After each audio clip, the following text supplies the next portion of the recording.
You're the strong one, the one people lean on, the one who handles things, the one who stays calm while everyone else breaks. But let me ask you something uncomfortable. When was the last time someone actually took care of you? Not praised you, not admired you, not thanked you, but noticed your exhaustion and stepped in before you had to ask. Most strong people don't struggle loudly. They slowly disappear behind competence. You become reliable. You become capable. You become necessary. And over time, those labels replace your emotional needs. Because somewhere along the way, you learned something dangerous.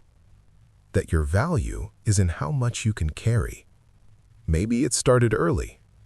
You grew up in an environment where emotions were unpredictable, or unavailable, or overwhelming. So you adapted.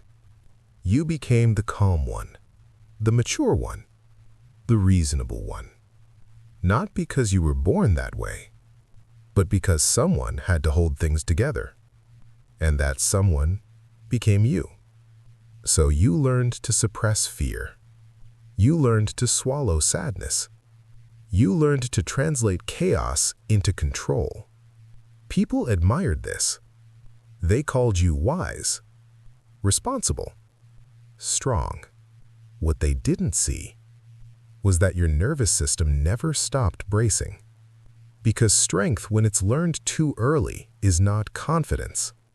It's vigilance. It's your body staying alert even when nothing is wrong. That's why you feel exhausted after doing nothing. That's why rest feels uncomfortable. That's why stillness makes your chest tight. Because when your nervous system learned safety, it learned it through performance, not through comfort, not through being held, not through being protected. So now, even as an adult, you subconsciously believe, if I stop holding everything together, something will collapse. And maybe it will. But the terrifying part is this. That something might just be the image people have of you.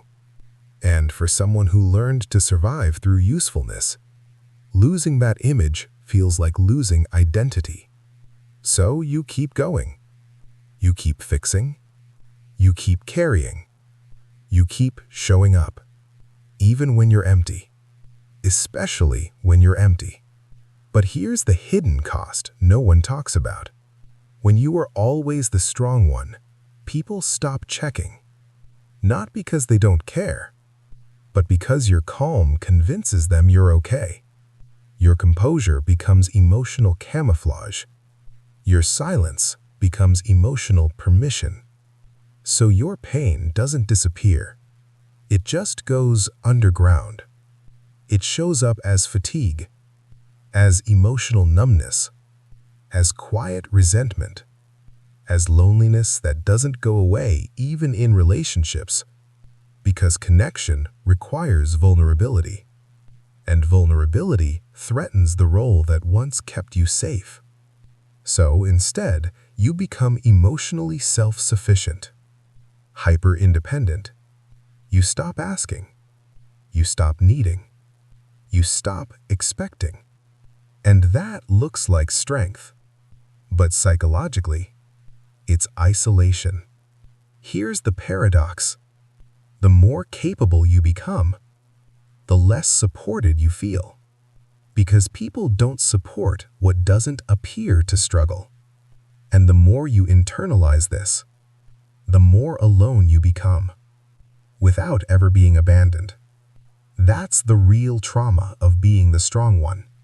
Not exhaustion, not responsibility, but invisibility. So what shifts this? Not collapsing, not venting, not suddenly becoming dependent. The shift is far more subtle. You stop performing strength. You start allowing presence. You begin letting small cracks exist in safe places. Not dramatic vulnerability, not emotional dumping, just honesty. I'm actually tired. I don't have capacity today. I could use help with this.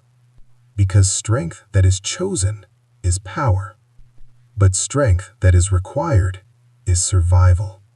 And survival mode, when it becomes identity, slowly disconnects you from yourself.